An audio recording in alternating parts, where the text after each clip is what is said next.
Hello everyone, Catweazle here. Welcome back to Eldritch Horror Yog-Sothoth. Okay, bit of an introduction and setup episode. So let's have a look. So setup, place the game board, done. We've organised the tokens, that's done. Choose and place investigators. Well, I'll go through the investigators in more detail shortly, but we have Tommy Muldoon, the cop. We have Charlie Kane, who I'm using because apparently when you first start, he's quite good. You can get a lot of assets and stuff, but I'll go through that in a bit. So he's in San Francisco. Midwestern America, we have Jacqueline Fine, the psychic. Oh, Charlie's a politician, by the way. Can't you tell? He's got a cigar. And the other investigator we have is Ursula Downs, and she's currently in the heart of Africa. So a lot of people in America, 3 of us, and we've got Ursula in the heart of Africa. Receive starting possessions, health and sanity. I've done that, and we'll go through that shortly when we have a look at the player area. Determine the Ancient One. Well, we're going to play Yog-Sothoth. Looks nice, doesn't he? There he is, like eating a building.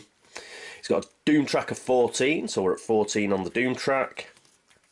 The lurker at the threshold. Each reckoning, each investigator on a space containing a gate advances doom by 1 unless they discard 1 spell. So we don't really want to be hanging around on gate spaces if we can help it. When 3 mysteries have been solved, the investigators win the game, as normal. When Yog-Sothoth awakens, flip this sheet. Unlike Azathoth, you actually get a 4th mystery to solve if he awakens, so you've still got a chance. Azathoth, you've just had it, but Yog-Sothoth, you've still got a bit of a chance. We've got a bit of flavour text. For eons, sorcerers have called upon the power of Yog-Sothoth to bend reality to their will. This incomprehensible Ancient One exists parallel to all places and times, but is bound to the space between dimensions.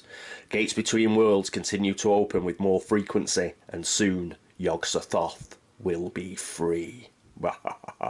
He's got a reckoning symbol, which is obviously relates to this here, whereby if anybody's on a gate, we advance doom.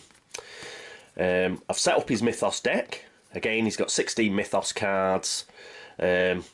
Stage 1, no green, 2 yellow, 1 blue. Stage 2 is 2 green, 3 yellow and 1 blue. And Stage 3 is 3 green, 4 yellow and no blue. So we've set that up, and that's over here. We'll get to that. Set up, set aside all Yog-Sothoth special encounter cards. Now, Azathoth didn't have any special encounter cards, but Yog-Sothoth has. Again, usual thing, these cards have got all tentacles all over them, and Yog-Sothoth is there on the back, so you know it's his special encounter deck. So we'll set those aside. His cultists, so if we draw a cultist monster, we don't have to do a horror check.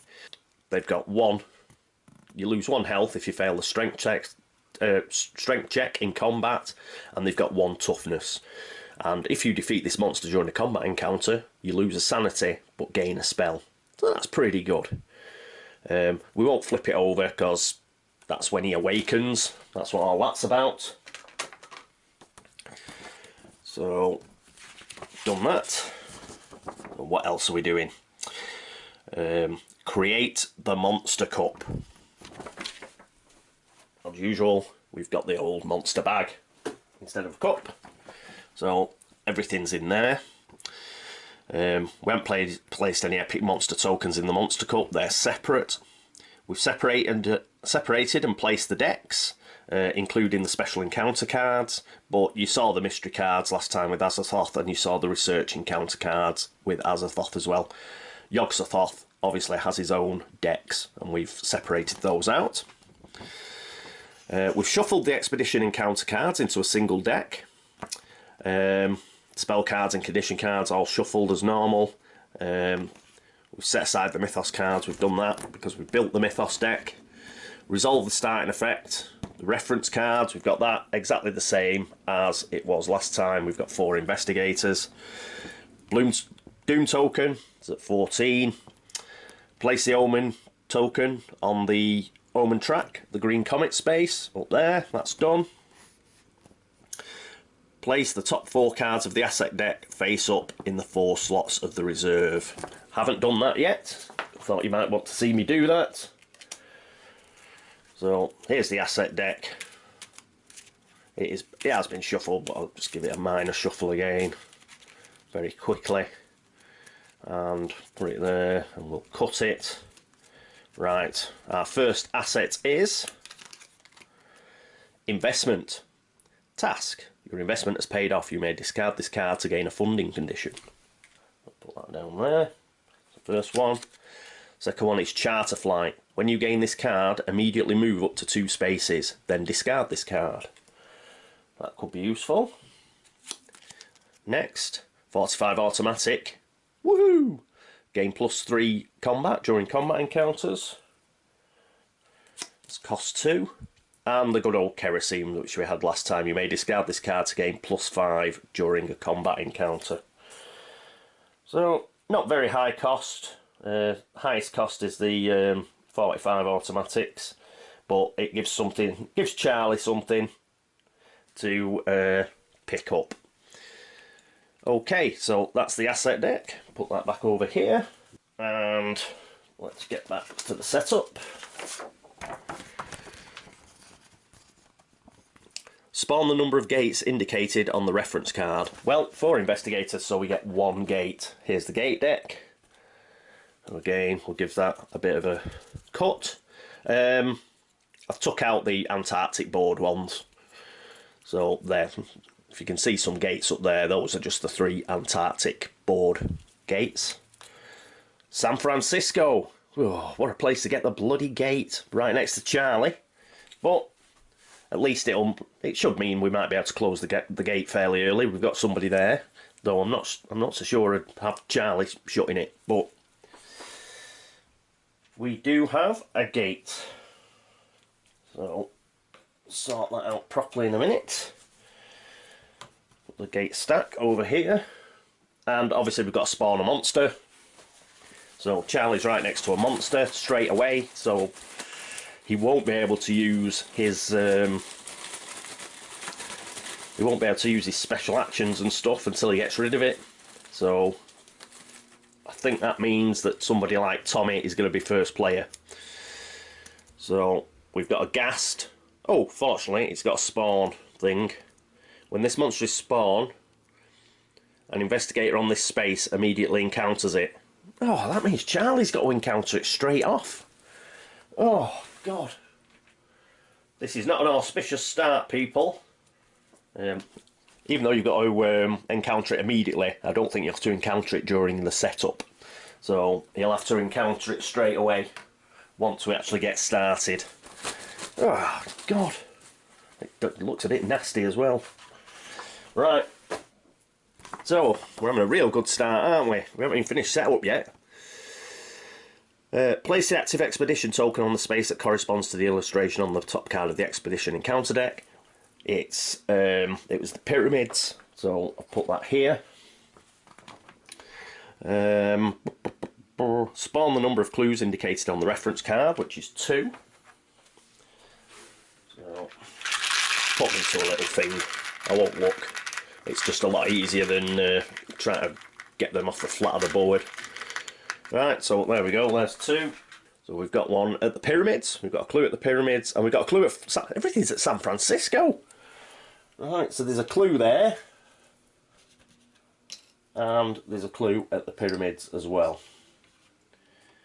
Everything's bunched up, man. Finally, draw 1 mystery card and place it near the Ancient One sheet. Then resolve any when this card enters play effects on that card. Right, what's happened in this regard is I drew a prelude, went through and I picked one. Because we've got Yog-Sothoth, I picked the Dunwich Horror. Because obviously the Dunwich Horror is the spawn of Yog-Sothoth and Lavinia Waitley. So here's the prelude card, the Dunwich Horror. The union of the witch Lavinia Waitley and the outer god Yog-Sothoth gave birth to a creature so hideous and deformed that it was hidden from sight for years in a barn on the Whately farm in Dunwich, Massachusetts.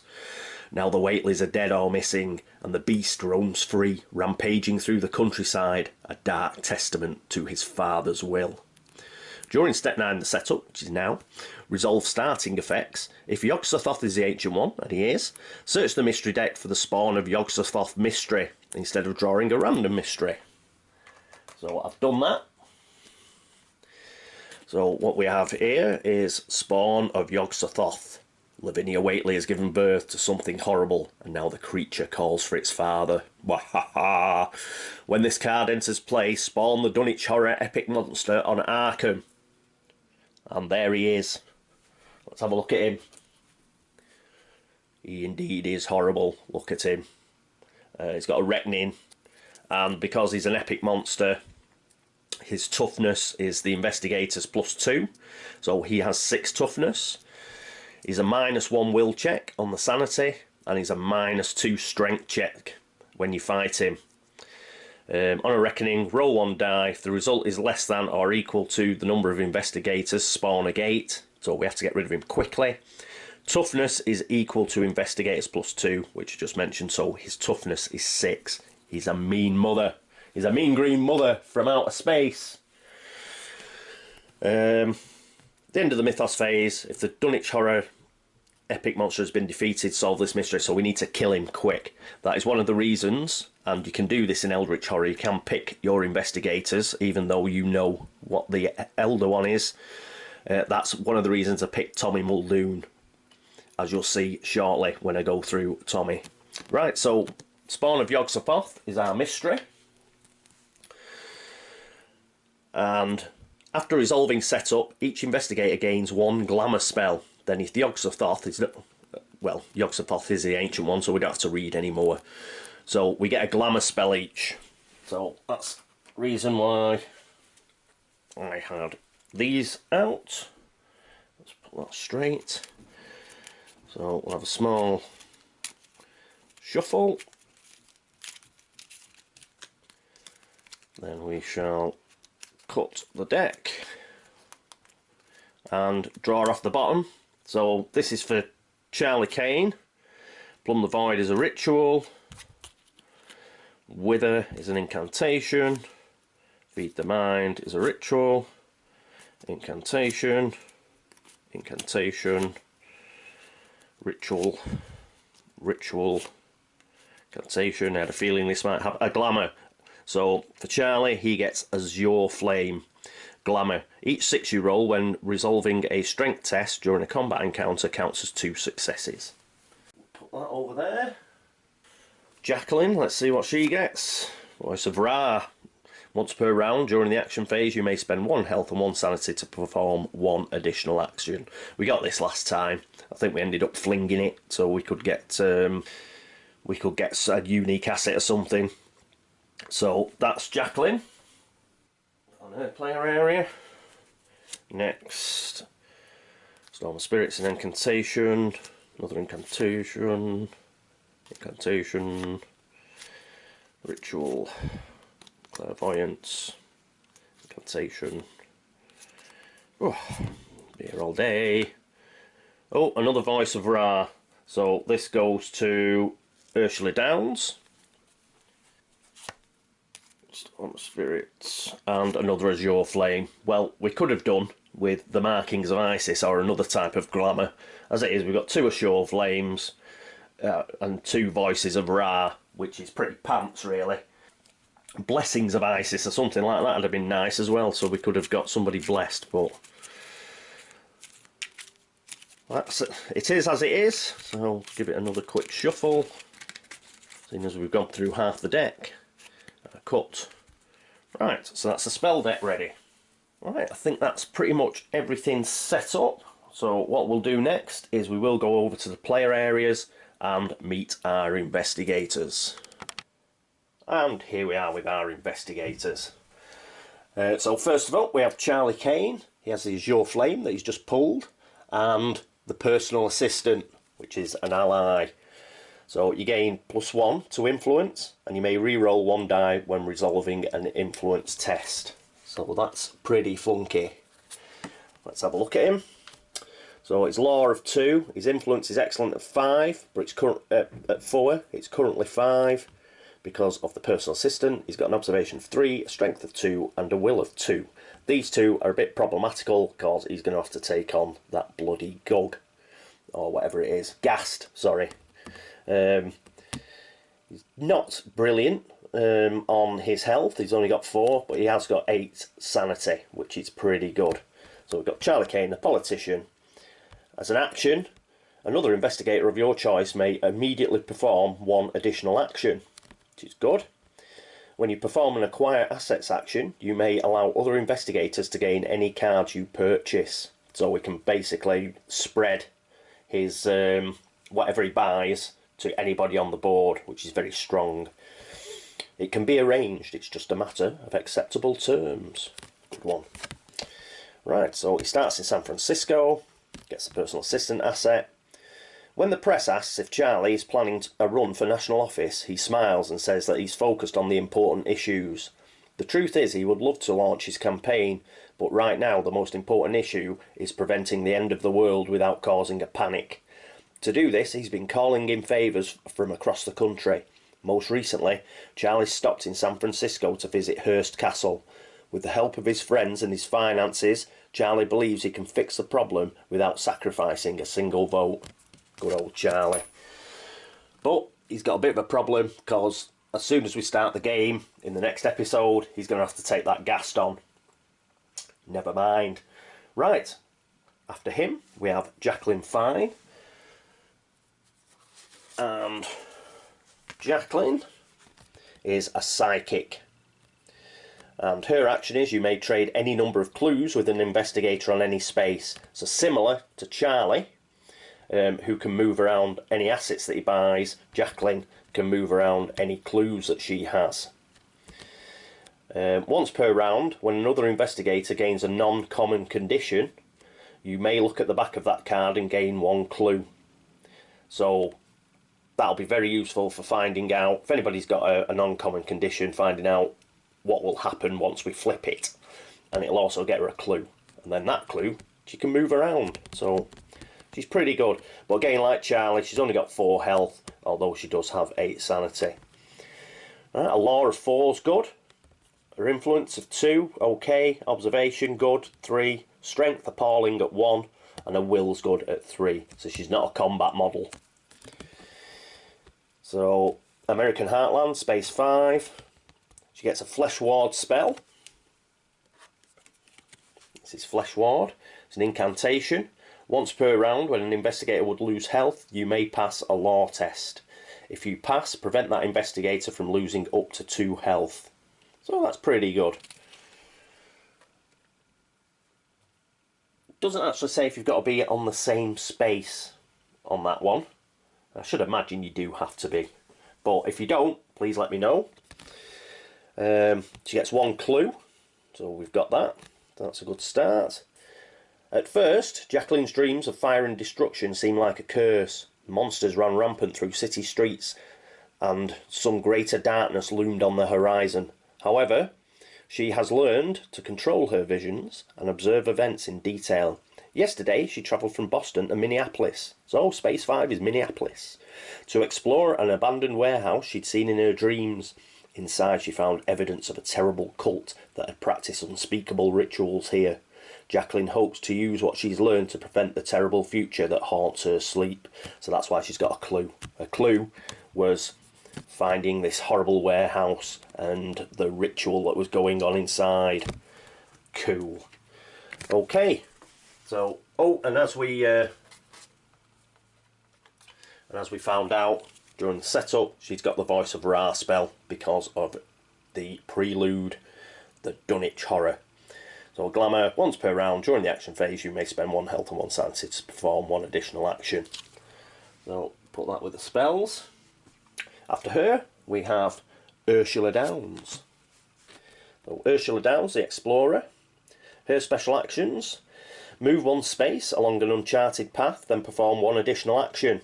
That's good, because she's in the heart of Africa. She's near the pyramids, where we've got the expedition and a clue. Once per round, you or another investigator on your space may spend one less focus to pay for an effect. Cool. Discovery isn't easy, but it's the only worthwhile path. Allure 3, pretty good. Influence 2, okay. Observation 3, pretty good. Strength 3, pretty good. And her will of 2 is okay. She's nice and balanced. She's got 6 health and 6 sanity. So, nice balanced character and abilities. That's cool. Right. Starts at the heart of Africa. She's got a mineralogy research asset. So, let's take a look at that. Mineralogy research task. After resolving a general encounter or an expedition encounter on a wilderness space, you may examine the area's soil. Observation. And she's got observation of 3, remember. If you pass, gain 2 clues and discard this card. So, if we need to get 2 clues, this is the fella. Right, so that's mineralogy research. She's also got the voice of Ra. So again, can get an additional action. What else do we have? Oh, she can improve 1 skill of her choice. We'll do that in a second. As a young girl, Ursula constantly climbed trees, scaled rock walls and explored caves. When it came to her studies, she excelled in history and the sciences. After getting a degree in archaeology in Boston, she began travelling the world searching for forgotten civilizations. She's an expert in both ancient and contemporary languages and is capable of enduring the harsh environments she encounters during her explorations. Recently, Ursula has travelled to Africa to oversee the excavation of a lost city's ruins. Whoa. So we get to improve that skill. So let's have a look. But I think we will improve her observation, I think. So let's put that up to 4. There we go. That's Ursula Downs. Right, next up we've got Tommy Muldoon. I think he's going to be first player. It's a pity we got the Ghast, because the reason I was giving him first player was to go in there and help Charlie out, but he can't help Charlie out because Charlie will have to fight it straight off. But we'll leave him as first player anyway, because this is the guy who hopefully is going to deal with the Dunwich horror for us, because he's pretty tooled up. So let's have a look at him.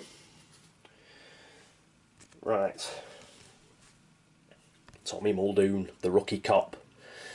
His actions that he can do are move 1 monster of your choice with toughness 3 or less from an adjacent space to your space. Ooh!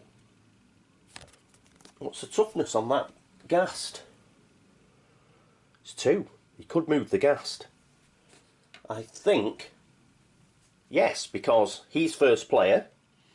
We haven't got to Charlie, so he could do that and move the Ghast. So Charlie doesn't have to fight the Ghast. Excellent. Excellent stuff. So we've got lucky.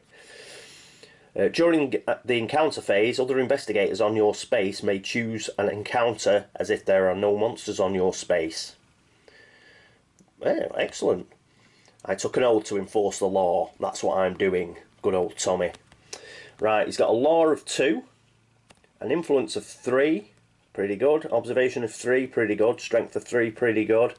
And a will of 2. I was going to give him this as well, because he does get he does get to improve one of his abilities, but I might change that. He's got health of 7 and sanity of 5, so he's a good combat guy. And let's flip him over. Tommy Muldoon. It's on the Alaskan coast, space 1, Anchorage. He gets 1 carbine rifle asset. So this is the carbine. Item weapon. Once per round you may gain +5 strength during a combat encounter. So you can see this is why we want him up against the Dunwich horror. So that's a very strong card to have.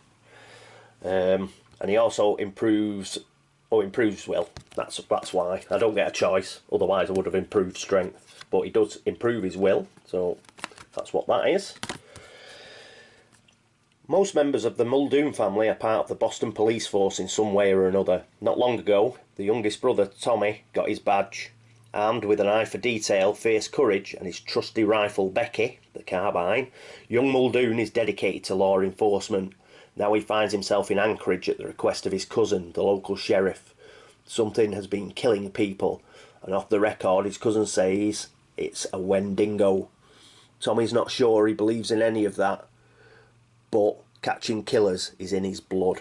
Woo! So that's Tommy. So he's there, and he's got a very useful action for us, because he's going to save some pain for Mr. Charlie Kane. So he had his carbine rifle. He's also got a Azure Flame. Each 6 you roll when resolving a strength test during a combat encounter counts as 2 successes. That is brilliant. If you remember, glamours are always on, so this is always available. And if he starts rolling 6s with his carbine rifle, that could be very strong. I didn't realise that when I pulled it, but now I've gone through it, realised Tommy's got it. This is excellent stuff. So that'll help us. So in the end, we have got very lucky with our investigators. I thought it was a bit grim when Charlie had the ghast, but by making Tommy our first player, we can pull that ghast immediately to Tommy. Tommy's got a Azure Flame, he's got Becky the carbine rifle, he's just kick-ass. Love Tommy. Already, the man's a star. Right, so that's all our investigators, and we're all ready to go, I think. I don't think there's anything else we need to do. So next time, please join me for turn 1 of Eldritch Horror and Yog-Sothoth. Hope to see you then. Until then, this is me, Catweazle, signing off. Toodaloo.